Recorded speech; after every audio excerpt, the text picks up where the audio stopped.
Welcome to How Preschool Teachers Do It.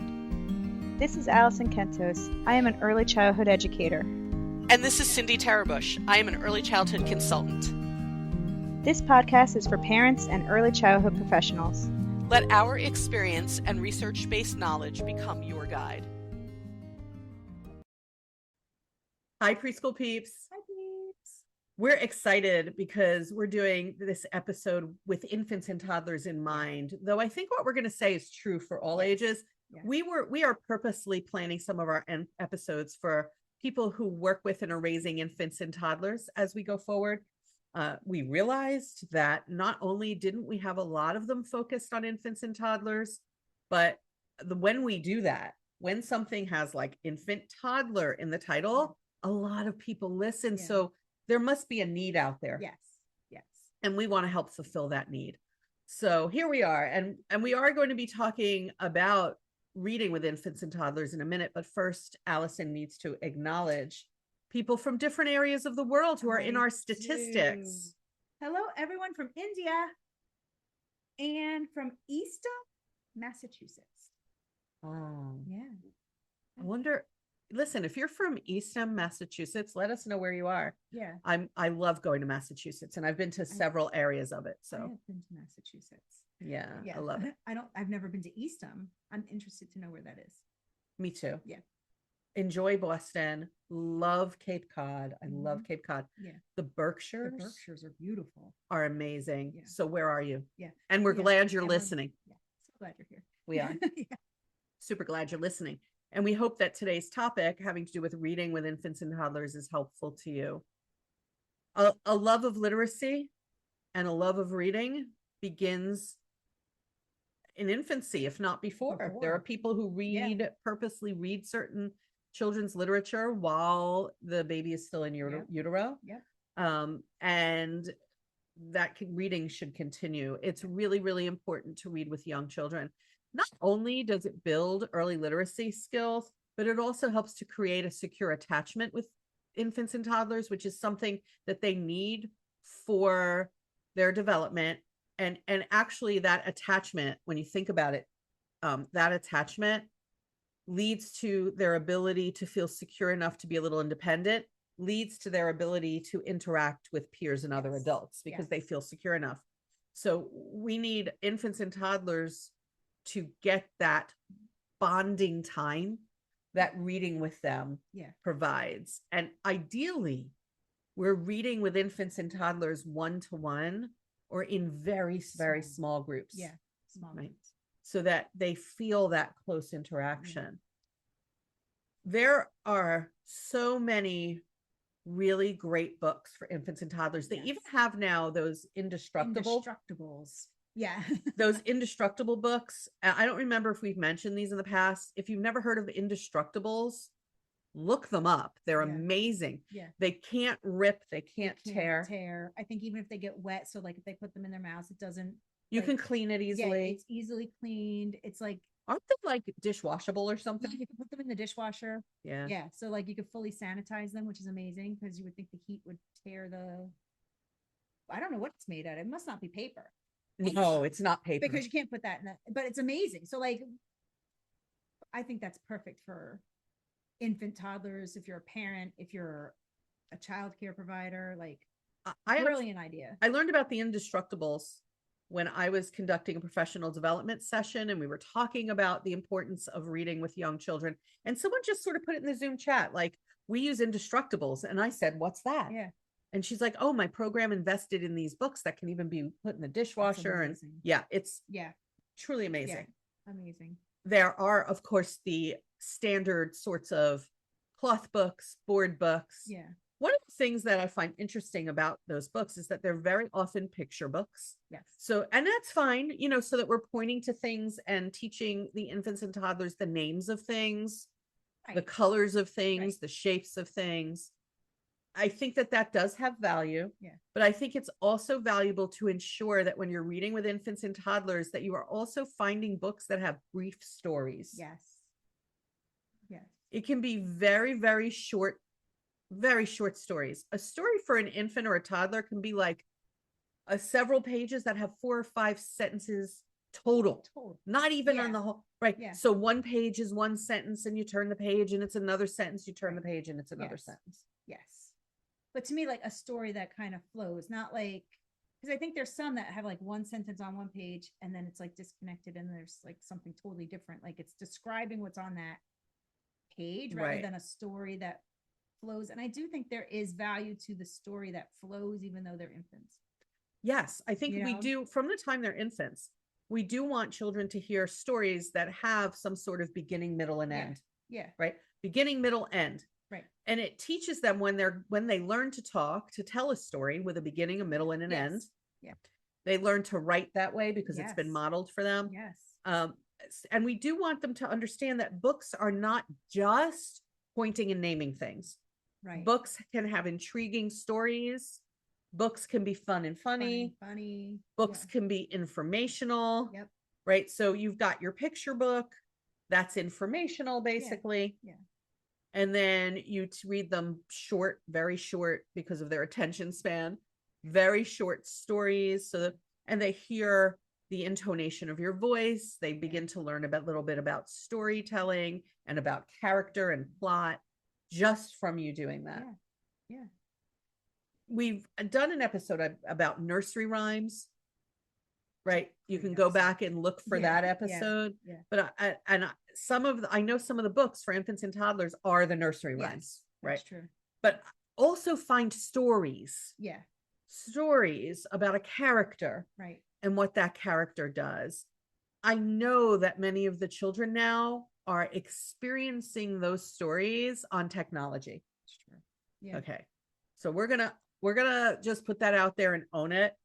A lot of children are experiencing the reading of ebooks, cartoons, and other stories Right. that are being told by technology.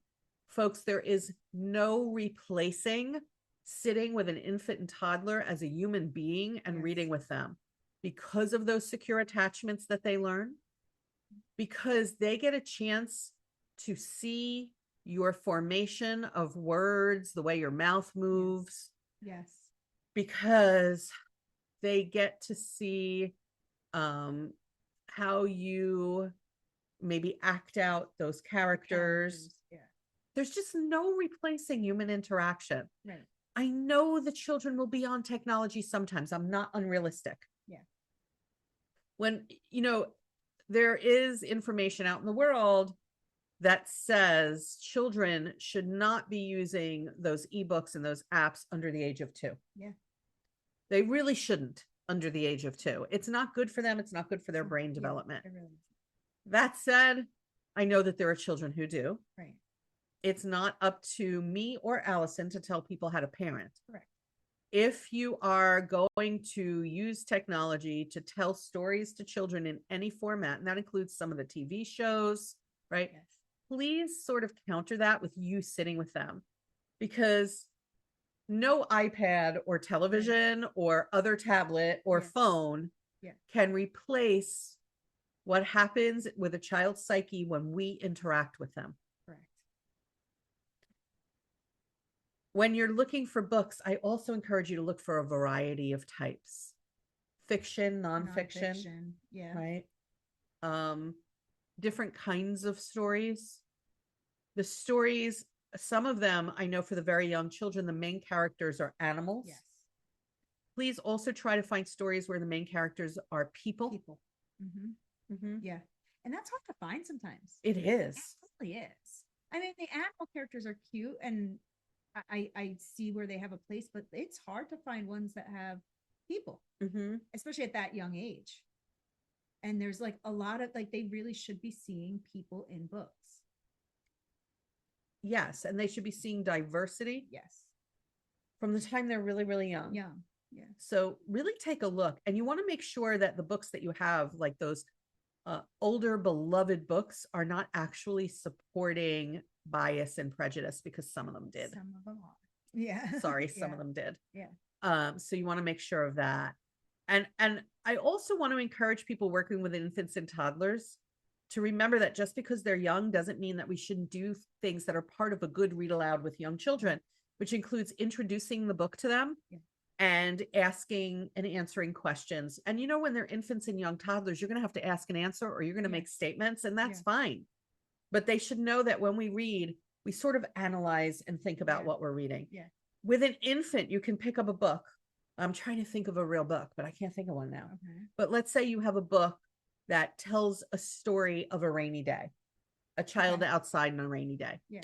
So you pick up that book, and you can even say to the infant, we're going to read about a rainy day. I wonder what happens when it rains outside, and start reading. Yeah. Yeah. Because that's introducing them to the fact that we think about the book before we're reading it. Yeah. Right? Yeah. They will not understand yet. I know that. Yeah. But we speak to infants and young toddlers in a way that they will come to understand.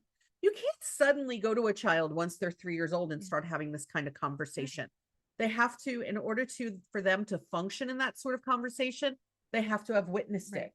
And I think if we do things like that, it shows that books are an important resource, right? So it's not like, hey, we're just going to read this and we're going to put it aside. It's like, no, like we lead up to this. We introduce this. We discuss it. We turn the page. We discuss what's on the page. It's an important thing and resource to do and use. It's not just, we're going to do this because it's an activity to do. This is what we do when we read. Right. Or to say to a young child, you're reading that book about a rainy day, right?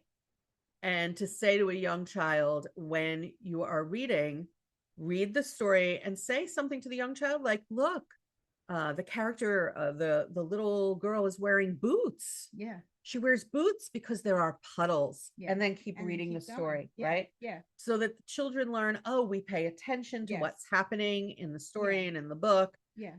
And that the illustrations support the story and support what we're learning, because that's part of it too, right? It's like you're pointing out those boots. That's an important part of the book. It's not just the words necessarily. It's also like the illustrations support the words. Yes, which is very different than what was done for a long time, which is, okay, young child, you look at the picture and tell me what you think the book is about. Right. We don't do that so much anymore. We instead use the pictures to support the story. Yeah. So you may read a story, and this is for all ages. You may be reading a story and then point out something in the picture that supports what you just said. Yeah. Which is different than everybody look at this picture. What do you think is going to happen? Yeah. Yeah. When we look at young children, go look at this picture. What do you think is going to happen? That's not teaching them reading comprehension skills. That's true. Yeah. Right. Yeah.